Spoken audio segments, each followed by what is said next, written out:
looking for a podcast to help you transform your physical and mental, one that'll shoot you straight between the eyes with truth and no BS, helping you have the right mindset to accomplish things, the iron will and fortitude to follow through with what you say you're going to do. No excuses. Mark owns martial arts schools, and after 30 years, he has some real insight for real talk, real life, real conversations, motivational, fitness, self-defense, weight loss, live from the Great 1-8. This is Real Talk with Mark Cox.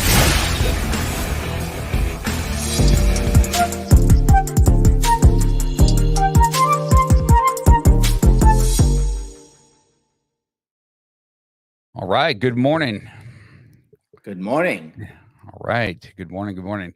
Welcome to Beyond the Mat, AlKarim. I'm looking forward to this talk. We got to spend a little bit of time right here before we went live.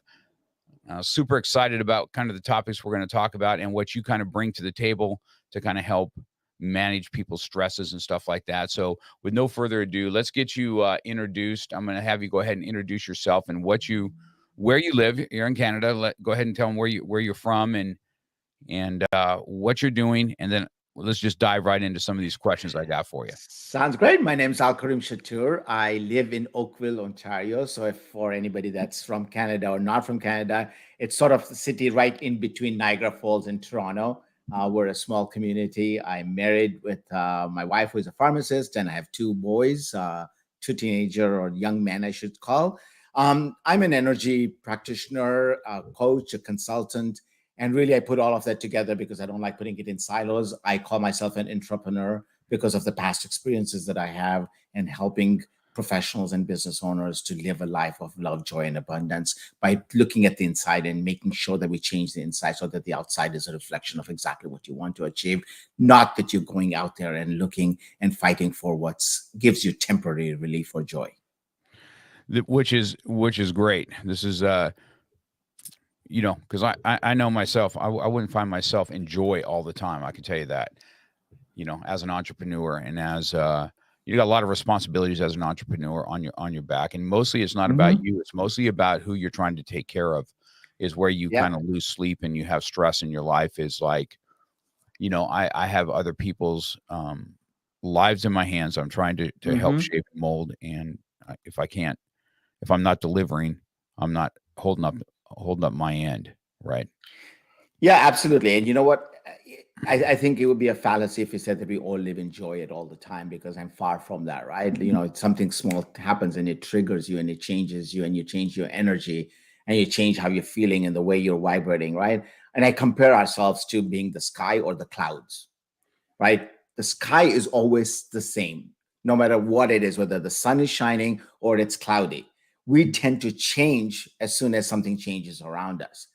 The key is, can we remain at that equilibrium no matter what's happening around us? And that's how you create joy, because those small moments do not take away from your joy. And yes, the stresses and those responsibilities are going to be there. And often when we succumb to those, that's when we start struggling with ourselves internally. Excellent. In your bio, I read this to you saying, having spent the majority of his life in a high-stress business environment, AlKarim comprehends the challenges of, I don't have my glasses on, from one's intended path, which often leads to overwhelming emotions such as fear, anger, and frustration. So I want to talk about that because I asked you right away, did you work in a corporate type setting? And you said you had a family business, and we went on. Let's talk about that and since you decided to go coaching, you had to get some kind of, you had to get growth personally in order so you could coach. So let's talk about how that stress went in your life and what it was like. And let's talk about it being a family business, because you gave some kind of good points for that. I didn't really realize about the history of family businesses. So why don't we dabble into that real quick? Yeah. So, just to give you a quick background, we came from really humble beginnings. Today is also my parents' 60th anniversary. So shout out to them. They're celebrating their diamond anniversary. And I reflect their life and our lives very much sort of like the diamond. My grandparents moved from India to Kenya and then to Tanzania. And there was a lot of struggle that they went through, but it was humble beginnings. But at some point, we had the right focus and energy, and the the mindset was correct, where we had the Midas touch. Anything we touched actually turned to gold. But then things changed. And Mark, I was talking to you about this, and maybe I was just the culprit of the third generation, but most family businesses don't survive past the third generation. And some of those factors are very, very similar. The first generation will sort of start the business, the second generation builds on it, and the third generation destroys it. Now, there's a different aspects that people have said, it's because the third generation is spoiled and all of that stuff. I was far from spoiled. I was fortunate, but far from spoiled. But that stress that comes in, even if you're not in a corporate world, but in a family business or even any personal business, is that you are now, as you mentioned earlier, Mark, responsible for others, not only your customers or your clients, but your family as well. And in my case, we had multiple family businesses all together. And the stress was that if something went awry, then everything would start falling like a domino. So that stress to make sure that you're successful, to make sure that the family name stays intact, that the wealth of the family stays, that everybody's livelihoods dependent on it. Those are the kind of stresses that really, really become difficult. And once those challenges come your way, then they're beyond just a professional relationship, because now you are working with somebody that's your family that can call you out a lot harsher than it would be in a corporate environment. So that stress becomes even multiple fold. Because think of it, and when I talk about anger and frustration, I'll tell you that I used to be like that with my family. It's been about 5 years since I closed my business, and I closed my business for a tragic event that happened, and we can get into it later. But when my kids were growing up and I had that relationship with my wife at that point as well, they would not tell me things because the common denominator was that you're just going to get angry at us. Even today, after 5 years, there are moments I'll say, why didn't you tell me this? Why did you tell mom? And they go, well, you would have just gotten angry. That anger and frustration and fear comes into your internal life and your internal relationships as much as it happens in the business as well. So tell me about this. This is my take on this, because I'm in a business where, my son's now kind of running alongside me, right? So I'm the first one. Mm-hmm. And I speak to my son quite often of this. I feel that where he falls short sometimes is the first generation, or me, as it goes. I had all the pitfalls. I had all the obstacles that really had to get over to get a business to stay afloat for 5 years and stuff like that. And then I started momentum, and I started building it and building it.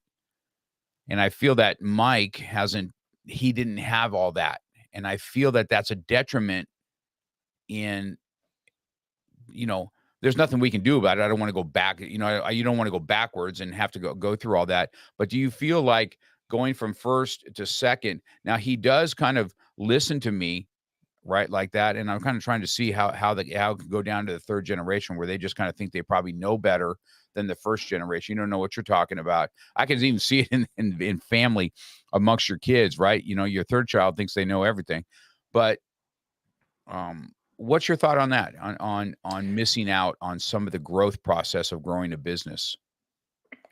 So I would say there's a couple of things. I think often that second generation does not see that value or that knowledge base that comes in. And did I fall into that? Absolutely, right? I always thought that my parents did not know that, because we had gone through this, shift in generations, right? That we talk about the generation gap, but that knowledge is really, really important. I find the challenge is how we communicate that, right? Often with family, like I said, the challenge comes through, I've done it before, I know how this works, as opposed to having a structured policy and procedure where things can be validated through science or through technology or some sort of a manner where you can say, look, this has consistently worked with other people as it has worked with me. And so those experiences come in. But then I think it also works the opposite way, where the new generation knows new tools and technologies, and there's a resistance from the previous generation to adapt to those. And so the key is the communication. As long as you have an open communication where there is no fear that you are not able to speak to the other individual without any reprimand or repercussions. And this is where I felt my biggest challenge is that there was no voice for me. It was a challenge that came in because we have always done it this way. What do you know? You're not smart enough to be able to understand this. And as long as we're not looking at the second and third generation from that perspective, but giving them empowerment and saying, yes, I understand you're empowered to do this. Show me and prove it to me how it's done. And let me show you some of the ways you can avoid rebuilding that wheel. So I think it's a two-way thing. And as long as we remember that it's a two-way thing, then that's an open communication. When it's a one-way street, there is no way back. So in your journey to become the coach, right? Mm-hmm. Was it your decision to shut down a family business? Was that your decision? I would say it wasn't my decision. It was the universe's decision. So for those of you, okay, yeah, an outside force caused it, right? So about 5 years ago, there was a fire that destroyed the business, and we could not recover back from it. Right. And so I had spent 20 years, so I moved from Edmonton to Toronto to start the furniture business, and literally a fire caused it. Had some major challenges settling with the insurance company as well, because the cause was unknown.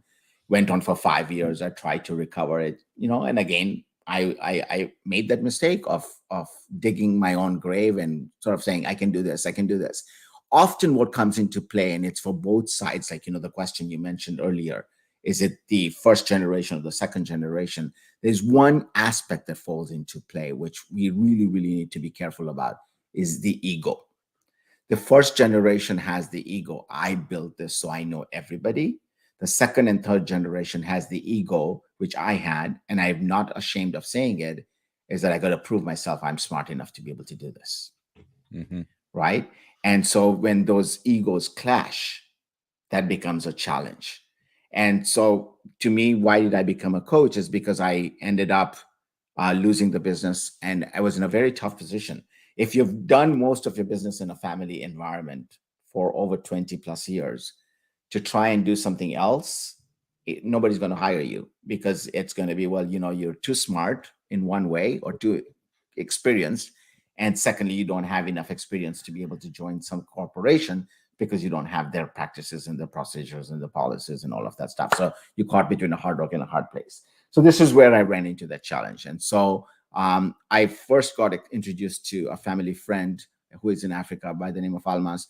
And I had gone into this dark space after the fire, as you can appreciate, right? And I got a healing done from her. And she told me things that only I would have known. And I then clicked right away, is how that internal vibration, as I call it now, or the internal turmoil that was going on within me, was causing a lot of my outside to experience, right? We're energy beings at the end of the day. So what you're vibrating it is what you will attract. And that's why that communication with that second and third generation is really important. Because if you're vibrating and talking at one language, and the second generation is not at that same vibrational level, you're not communicating. Words is not communication. You need to be at that same wavelength to be able to communicate at that same level. When you're at that same wavelength, you make music. Anybody that's taken music knows if one person is playing one note and the other person is playing another note, you're going to have chaos. You're not going to have music. What we want to generate is music. So that's what happened, is when I got this. So when I started working with individuals in business and in professionals with my consulting and my energy healing, I realized that they were looking for a lot of coaching as well, because there was this gap that was there. And so I create this fusion now with the coaching, the energy healing, and the consulting, because I have the business background, I have the coaching, and I can help release some of those energy blockages that cause that lower vibration in our body. So this came from after what happened to the business, you searched out this, realized what you have, and then you've created a coaching around it now. Is that correct? Absolutely. Yeah. So now I work with professionals and business owners to help them make sure that they are not falling into the same trap, that they have this ability to be able to communicate with other generations, and also changing their internal self. Because often what we're doing is as the business grows and the wealth generates, the focus changes. Very often we see that happening, right? We see that happening in every major family business, that there is this rivalry that happens, that the greed falls into place, or the change in structure comes into play, and things start crumbling. And so how does that stop you from growing and creating the legacies that we have of some of the other major organizations in the world that are corporations? And that is where my coaching is focused on. So, let's talk about what a typical client is looking for you in. Well, let's first of all, what's NRJI stand for? Let's talk about that first. Sure. So NRJI is a play on words for energy, right? If you were to read it out, they would say NRG, right? That's energy. And that's where my company is called. So that's because I am an energy practitioner. I practice 9 different modalities, and I don't even go into the details anymore because I work with my clients to make sure that I work with what they require. So, I'm a body code, emotion code, Reiki practitioner, just ones that people would recognize and know, but then there's other ones as well. And that's how I started my business. And that's why the name is stuck, is energy. That was when I lost everything in the fire, I needed to do something. So that's where I started out from. That led into my coaching and consulting. So my typical client is somebody who is a professional, who is struggling to find that inner happiness and joy, that they're constantly out there, getting that next car or the next clothing or the next item or the next trip. Just had a client recently says, I'm going on a holiday, but I still don't have the happiness. So I upgraded my flight to a business class so that I would feel that I'm a little more, happier, and that I'm traveling business class. But because that's still not giving me happiness, there's this inner gap, inner void that happens. And because we have that inner void and we don't know how to deal with that inner void, what we reflect out is anger, fear, anxiety. And so I work with my ideal client as that business owner or that professional who has got this gap and saying, well, you know what, I have everything, but financially I'm secure. I have a relationship, I have kids, but it's not all gelling together somehow. And I help them make that happen together so that their business is successful, their personal life is successful, their relationships are successful. And that's where you find that inner happiness. Let's talk about so let's say I'm a typical client and I'm going to come in and talk to you. Mm-hmm. What kind of questions are asked out of the gate? What kind of questions do you ask of people? Sure. So the first reason I ask is why? Why do you feel that way? Right? What are some of the areas that you think are lacking in yours? And often what will happen is you have this peripheral answer that comes in. My strategy always is to get to the root cause, right? And so I end up asking the same question 5 or 6 times, because the first time we are not vulnerable enough to be able to answer that question. We all live in this facade or a mask that we live in, and we compare our lives to everybody else out there. We're looking at social media posts, we're looking at the house that they're living in, or the places that they're going to define what they're like. And so we want to be like the Jones, right? And so we don't want to be vulnerable. We don't want to be exposed to say what I'm feeling inside. Like a client that I recently worked with, his first sentence when I asked him the question is, why do you want to talk to me? His was, will you talk to other people about me? Will you be posting about me? And will somebody else find out that I've spoken to you? They were not focused on how I'm going to feel better. Everything they were focused on what other person was going to think and say and feel. Mm-hmm. It's not about the other person. It's about you. So we focus on the you. What is it that's missing in you? We tend to be like dandelions, right? Given that it's the summer weather, we see that dandelion grow, and what do? We take a lawn mower out to it, because that's the easy way to do it, right? Just cut it off and it's going to be gone. But what happens? Within the next week, the sun shines and it's back out again. So the way I work with my clients is, let's get to the root cause. Let's take the dandelion out from the root. What is it that's causing that vibration to be at a lower level? Because as soon as you raise your vibration to a higher level, and there's different mechanisms to do it, and there's no one formula. I don't give a Nescafe solution. Today, I'm not going to tell you that this is what you need to do, because if we all had Nescafe solutions, we'd all be doing it. Starbucks of the world would not be surviving if that was a coffee to drink. Well, if I came to you, right, typical kind of business guy, mm-hmm. and do you find that, do you have people that are successful in business but feel they're not successful in life? Do you have that? Most of the clients are in that position. So their business thrives, but they're not happy. Let's step back, Mark. Let's step back. I want to focus on that word success. Okay. Right? How do you define success would be my first question. It's good. You asked me that question? I am asking you that question. I can tell you that as a younger man, success would have been cars and money in the bank.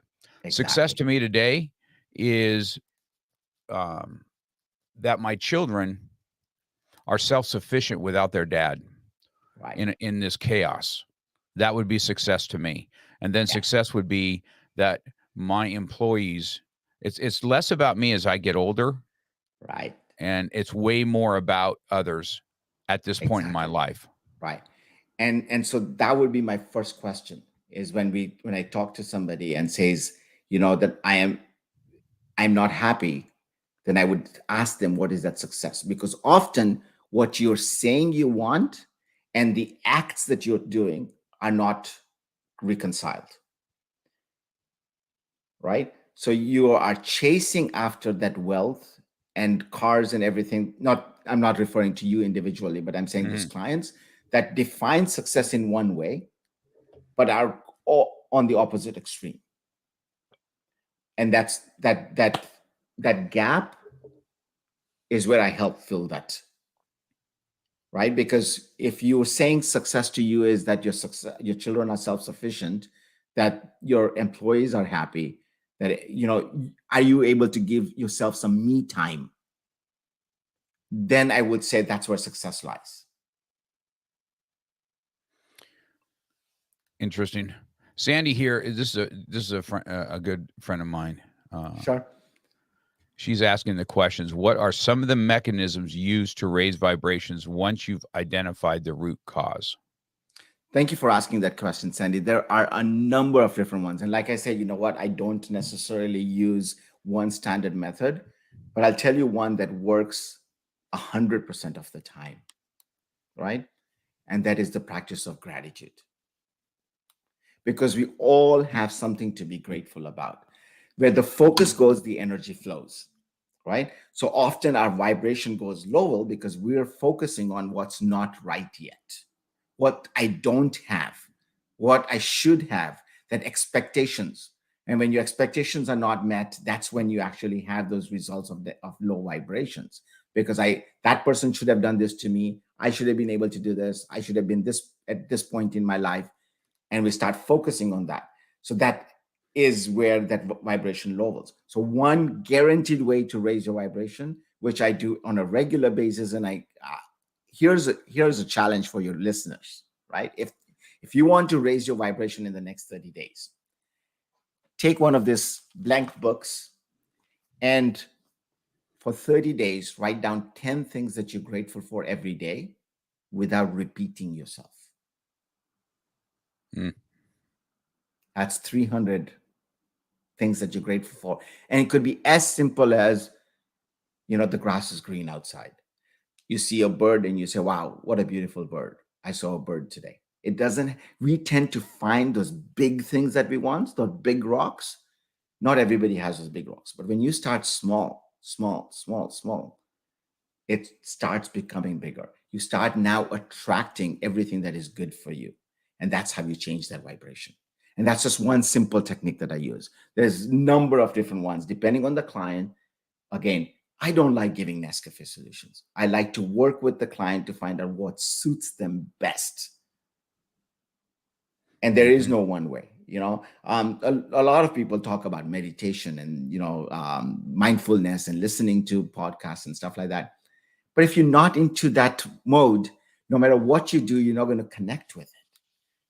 I try and find out what you're going to connect with so that it works for you. Simple. It sounds so simple, but that ain't so simple. You know what? Nothing is, right? Nothing is. Everything that we value, it has to go through a certain amount of stress and pressure. That is correct. Everything's a fight. That is for sure. Right. And that's where you get to it, right? Like, you're a person that goes to the gym frequently. I know that for sure, because you like that. And my son's like that. But the person that goes to the gym and the person that doesn't go to the gym, it's obvious, right? Physically, you can see the difference, but that's a lot of work that goes into it to be able to look like that. Watching pictures or YouTube channels is not going to get us there. That's true. Right. Yes, that is true. So practicing, that's great. That's a good question, Sandy. That's good questions. Sandy said, success to me is peace, freedom, and good health for self and my family. Yeah. And you know what? I think we all aim for that. The question is, are we practicing that? And usually there's a gap between those two, right? So yes, I want peace. How often are you taking you time? Because peace is not going to come if you're on a hamster wheel. That's true. That's true. I can tell you from in mine, I was just talking to my own children about this the other day and sitting in the hospital for a few days.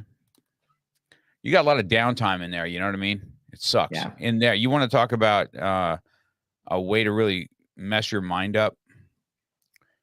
It is laying around there and getting caught up in your own head. Okay. Right. Or your mortality, or, here I am in the hospital and doing this, and I have never experienced like taking time for myself. Anytime I do vacation, this is me personally, anytime I leave to go do something, there's some kind of work attached to it. I'm doing a seminar. I'm doing a black belt test. I'm doing something there, and then I'll spend a few days doing something, but there's always a work attached, because I feel I can't just go do that without compensating for the trip. I don't know why. It's just kind of a weird, it's just kind of weird in my head. Right. And so I was sitting in the hospital. I remember this was last Tuesday. I'm like, okay, what am I going to do for these nurses? I had such awesome nurses, right? I loved them, all of them. They were so good to me. And so I said, well, let's see, their shift is off at 6:30. And the new shift is coming in. So at 7:00, everybody kind of splits out. So 6:30, the new one's coming in. The olds are going, and then, so I ordered DoorDash and I ordered donuts for the entire floor of my nurses. Nice. Okay. Right. Even ones I didn't use for me. Right. I said, this just make me feel good to do that. And I did that for them, and it just made their day. You know what I mean?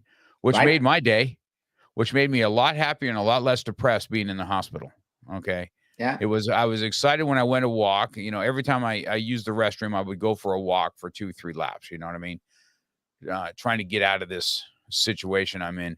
And I'd see them all enjoying their coffee and their donuts, and they're at their computers doing their thing. And that just made me feel good, man. It lifted me to a different level in the hospital, because I was super bummed. Right. So I said, well, I know me, if I'm really bummed out, if I go do something for somebody else, I feel a lot better. Yeah. But what did you do, right? The simple thing was gratitude, right? You expressed your gratitude towards them, but it made you feel better. Isn't that amazing? I don't know why. It just does. And that's the whole idea behind raising this vibration that Simon was talking about, right? Is you express gratitude in a small manner, and it will be multiple fold in yourself. That small act of gratitude, right? And that's why writing it down is so critical, because you are now going into your subconscious mind and rewriting some of that stories that we tell ourselves. right? A lot of the time, like I'm sure you've heard this with all the different podcasts that you've had and guests that you've had, that what we see on the top is only 10%. Our conscious mind is only 10%. 90% of it is at the subconscious level. So this lack of peace or health or quietness that we want, or success the way we define it, is because of all of those things that we have built for the last 20, 30, 40 years in our life in our subconscious mind. And gratitude allows us to rewrite all of those that are causing our limiting belief. I go one step beyond a limiting belief, and I know a lot of your listeners may not like this word, but it is the fact. I say it's not a limiting belief, it's a prison sentence that we give ourselves. I'm not talking about a physical prison sentence, but that prison sentence where we keep on repeating on ourselves that I'm looking for peace, but it never really happens, is because you have that other sentence that's in your subconscious mind. That's really what's holding you back, right? And so when you asked me earlier, how do I work with my clients? That's another way that I work with them, is to find out what is their prison sentence. What is it that's holding them back? What is it that's not giving that peace of mind that they're looking for? Right. I think a lot of people, I really think a lot of people look for that. I've asked those questions. I asked those questions when I was laying up there for a while, Right. What is my purpose? Am I directing? Am I not spending enough time with people I love because I'm too busy in trying to make sure the studio stays afloat? It was different when it was just me, right? I just had to worry about me. I was the employee. I was the janitor. I was everything. I was the program director, the instructor. I was it all. So I didn't really have to, I had to worry about if I can sustain me. Now I have other families, when your son's married and, trying to get a wage that these, I don't know how your employees were, but my people here, they are so dedicated to the studio. Yeah. And they're not paid their worth. And not because if there was a way to pay their worth, it would be, it is, you know what I mean? I think about that all the time, on how thankful I am to have this group of people that are around me. Well, listen, I totally hear you there. My first employee that I had stayed with me till about 8 years before the business started. And just because she actually gained her advanced education, and we could no longer offer her the skill sets that she had prepared herself for. So she needed to go and work somewhere else, but I still keep in touch with her. My second employee was with me till we actually closed down totally. And to date, we keep in touch. And I say that they were not my employees, they were my family. Mm-hmm. And I think I hear the same in you, right? And that is really, really key when you have a business, especially when you have a family-owned business or a small business, is you need to treat your employees even more valuable than your clients, because they are the front-facing for what your company represents to your clients. Mm-hmm. I love what Sandy is saying. Your employees are unmatched. I love that. Yeah. She's such a good lady, this one. Appreciate that, Sandy. Yeah, she's a good lady. I'm going to have her on. What do you hear her story? You'll be freaking out on what I love to hear that. Yes. People will You know what? Yeah, it's interesting we use the word story, right? We all have our stories. The key is, do we live in that story, or is that story just a story? Right. Yeah, well, that's true. That's true. Right? And yes, one thing I can tell you, man, one thing I've learned in this new, outside of in the author realm and the speaking realm, is the stories that people have are just of I've learned more about the human spirit watching what it can do more than anything in this realm, in the CLA, even all those people that were there too. I was shocked. Well, And so, we normally take the story and we make it us. What we have to remember is that story is not us. The universe will always give us instances that are there to prepare us for our journey. Our life is our journey. It's not one incident or something like that. So for the longest time, I made this fire my story. I can't do this because of the fire. I lost this because of the fire. I've lost a lot of money because of the fire. Our relationships changed because of the fire. Until one day I asked the question, what would I be without this story? And so I invite the listeners to ask that. So if you're stuck in a story, you not feel like you're not moving forward, whether it's in your business or your personal life, step back and ask that question, what would I be without this story? And can the story now continue to write and it's not a story, it's just a chapter in your life. And can you make another chapter in your life? Yes, I love that. That's good. That's good. That's good. It's really good. I learned something great today. The gratitude thing was really good. Was good to hear today, because I feel that that's definitely a true, just a true statement in all. When and I lack that sometimes, just so you know. And I know this personally in my head. Not that I'm not grateful for everybody, but sometimes, it takes 2 seconds to stop and say hello, how you guys doing, Right. and stuff like that. And I even find myself hard times doing that sometimes. I'm kind of focusing on something else. I'm coming in the studio. I got all this day on my head, and I don't stop 1 second here and just turn around to the parents that are all watching and saying, "Hey, how you doing today? How's everybody doing?" And I catch myself constantly doing it. Yeah. And I know it's something that has to change. Yeah. And I'll sit in my office and go, "Ugh, I just did it again. I just walked in the studio and hardly said hi to anybody." Yeah. And I got to Because get we're back on a up. hamster wheel, right? So here's another thing that, given that I also deal with business leaders, and a lot of people may have their own businesses, and I invite you to do this when you have your meetings and stuff like that. Because often when I used to go into meetings and stuff like that, you would hear like, this is wrong, this person hasn't done this inventory hasn't come in, or this is not built. And you're constantly going through that. I don't have this, I don't do this. I totally do that, just so you know. I hear you, my friend. I hear you. Here's the thing, right?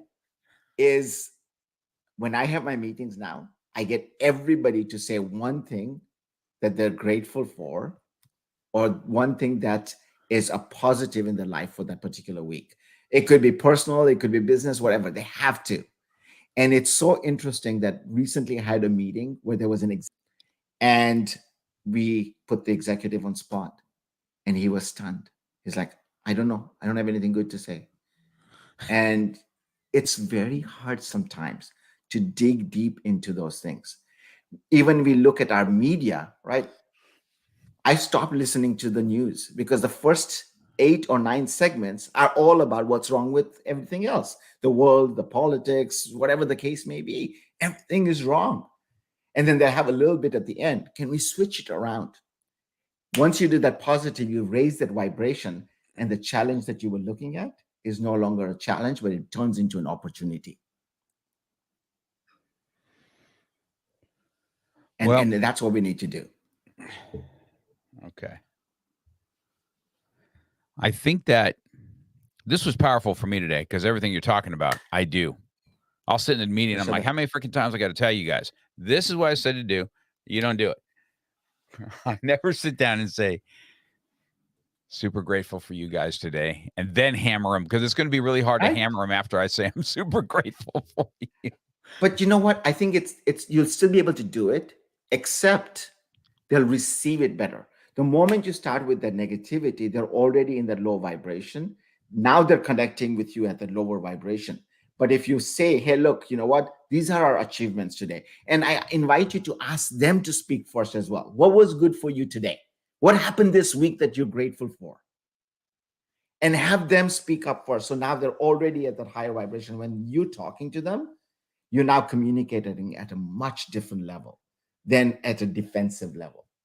Because those lower vibrations of fear, that anger, are all lower vibrations, right? So as soon as you tell me as an owner, this didn't go well, you're like, he doesn't appreciate me. I'm not listening to anything he's saying now because it's going from one ear to the other. Or I'm in that defensive mechanism, but he doesn't understand, but he doesn't understand. But as soon as you have a positive, now, yes, there's a bit of empathy with this. And how can I now serve to make it better? Perfect advice, especially for me. That's the thing about these podcasts I do. I get a lot of feedback on how awesome it is, and I tell everybody it is just for me. Yeah. Usually I get to have these insights of a lot of things in life, but I think I think we are all a lot more similar than we put out. Absolutely. Okay. All right. We there's people sitting here going, I do that. Right. Yeah. Sandy was here. She says, I was a professional victim for about 2 decades until I did the grilling healing work and accepted I'm not what's happening to me. Absolutely. What else did Beautiful. Sandy say? Yeah. It's good stuff. I need to try that with my kids and husband. Leading off with gratitude and praise will absolutely change the game. Sandy, it's so funny. I was just sitting thinking about that when AlKarim was talking about what it's, I'm like, what would it be like in your house if you started off with gratitude? I can tell you this from a man's. Now, I've been divorced for a long time, but I couldn't imagine when I was married. Gosh, I'm trying to think back if that would have even happened, but I couldn't imagine my wife saying the first thing in the morning is, I am super grateful for you and thank you for providing for the family. I mean, to tell you, I'd probably leave the house. I'd take a freaking bullet for anybody. You know what I mean? Yeah, exactly. That would set me, that would put like a Captain America, on my chest and ready for the day. And I don't recall that in my marriage it ever being that way. But I'll tell you, Mark, 8-9 years ago, if you had asked me, I would have told you that I'm exactly in the same boat as you, right? Like, I don't think I heard that from my kids. I don't think I heard that from my wife. And more so, I don't think I ever did that because it was always what was wrong. Like I said, I'd come home and my kids would not tell me. Like, there were times where my wife would literally hold my chest and say, you know what, listen, if you don't like the life you're living, leave it, right? Because of that anger, the frustration at work, I just brought it home and I just piled it on and I piled it on. But when I went through this mind shift of this energy healing and the coaching, and that's what I help my clients with. And that's the difference that I bring, right? I've gone through it. And when somebody's gone through it, you're not just doing academics anymore. And now my kids are in this position as well. Like, mom will pick up dinner and like, no matter what it is, it's like, hey, thank you for picking up dinner. All of a sudden, what do you want to do next time? You want to pick up dinner again. Mm-hmm. And why do we call today's time the present? Because that in itself is a gift. Now, if we're not being grateful for that gift that we're getting every day, is the universe going to keep on giving us good gifts? Right? And that's why we need to give that gratitude to everybody around us, the universe, and you get more and more of it. If it was your birthday, Mark, and I sent you a gift and you did not acknowledge it, maybe next year, if you're still my friend, I'll give you another gift. Third year, I'll give you the gift again. But if you have not acknowledged it, what am I going to do the fourth year? I'm going to say, you know what? Mark doesn't need that gift anymore. Right. He doesn't acknowledge it. The present is a gift. That's why it's called the present, right? Present and gift are synonyms. So we have this gift that's a present to us, no matter what it is, even if it's a challenge, because it's only there to make us better. So let's be in gratitude of that as well. And as soon as you do that, now here's another tip that I'm going to leave you because we're almost coming up to an end. When you are challenged and you have a really difficult time, whether it's with your children, your spouse, your coworkers, respond with how wonderful. And they will dilute that whole conversation as opposed to becoming defensive. So somebody says, you know what, I had a really bad day today, You say, well, how wonderful. And they'll say, what do you mean by that? Well, listen, it was bad. Were you able to solve it? Yes, I did find a solution. How wonderful you found the solution. So you have the ability to be able to address even the most of challenging times. Next time you're in a similar situation, remember that you have the strength and the ability to do that. How wonderful. Awesome. Such an awesome That's really good. Sandy says, whoosh, this sounds amazing. Joe and I are coming up on 20 years, and there's no better time for a level up on the wife end. She says, Joe will thank you later, guys. Awesome. Love that. Thank you. Thank you. Happy anniversary. That's going to be, you're welcome, Joe. You're welcome, Joe. That was really good. That was really good. Well, let's talk about how people can get a hold of you. Let's you know, Absolutely. I don't want to, because I learned a lot. I learned a lot from this time with you today. You know, I'm not kidding. When I say I took a lot out of this, and I will implement some of it today because I want to see how it's going to work. You know what I mean? And I love to find out, because I know that the stories that I have to share are just incredible. So yours would be an added story that I'd love to be able to share with others as well. But you know what? There's a number of different ways. If you want to contact me, my phone number, I give my phone number to everybody that wants to connect with me. It's 416-786-5173. My website is called setback-2-triumph.com. And literally, I take you from any setbacks that you have to triumph in a life of love, joy, and abundance. So, and if you want to connect with me, my email is NRJI, just the way you see it over there, .consulting@gmail.com. Awesome. I will have this, AlKarim, I will have this by end of day. It will be also on audio.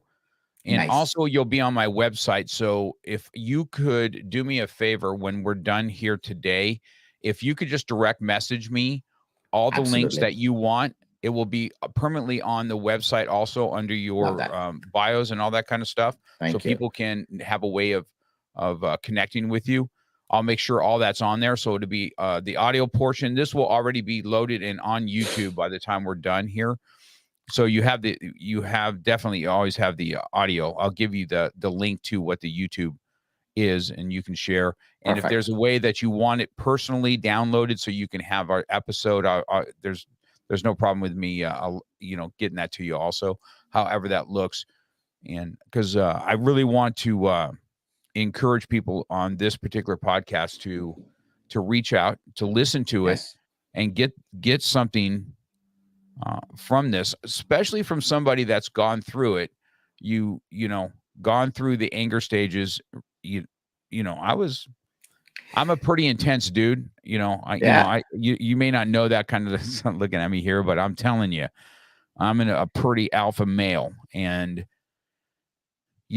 I lived that life of super anger and all that kind of stuff for a long time. And this past, I don't know, I was supposed to be in the hospital. I can tell you that right now. I was supposed to not have this conversation with you. God had different plans for me, so we can have this conversation today after I went through that hospital thing. Because I'm telling you, a lot of idle time sat with me in there. Yeah. And I was so anxious in there, wanting to get out and get after life again, that it was as we spoke right now, a text message came by that says, I saw that it's my doctor saying, hey, just so you know, all your levels for pancreatitis are all at where they're supposed to be now. I mean, nice. I was healed from this for like relatively quick. You know what I mean? I went back to lifting a little bit last night, and I spoke about gratitude last night because I just said, man, I said, you better be thankful for your health, man, while you got it, and get after it, man. And so I just did that video last night. So I really appreciate this time. Look forward to, I have another, my podcast will be expanding, and what it's going to be called is, because I'm going to be calling on you again, but the next one is going to be, it's called Beyond the Mat still, but it's going to be called, it's going to be more of a 20-minute type version podcast and not live, right? And it's going to be Beyond the Mat After Dark. And what that means is something a little bit, we concentrate on this one thing, and we say, hey, this is whether it's a resilient mindset or whatever that looks like. And I'm going to have guests on, and I'm going to be able to record 10 of these at a time and with different guests. And then we'll put them out, and get a different audience where it's a little bit more at night and where people are kind of winding down, and it's 20 minutes. They can get this positivity in there. And so I'd definitely be asking you back on for that. I kind of think, and I think I think gratitude would be an awesome topic on that, where it's just concentrated on that. So I look forward to it. So thanks so much for rescheduling for me on this. No, it's Thank my you pleasure. for spending this time with me. I had just an awesome time. Sandy, thank you for all the stuff. And I'll hit this outro. You're welcome to bounce if you'd like, and I'll make sure, if you can, just send me all your info and contact info, and I'll make sure it's online today. Sound good? Thank you so much for having me on. It's been a real pleasure. All right. Thanks, AlKarim. You've been listening to Real Talk with Mark Cox. Real life, real topics, real conversation. We're passionate about motivation, fitness, self-defense, weight loss, and coming at it from a real angle. We hope you've gotten some useful and practical information from this show. And we hope you had fun. We know we did. We'll be back soon. But in the meantime, hit us up on Instagram and Facebook at MarkCox100. Make sure to subscribe and review. And tell a friend or two about the show. For more, hit up the website at markcox.com. Till next time, keep it real.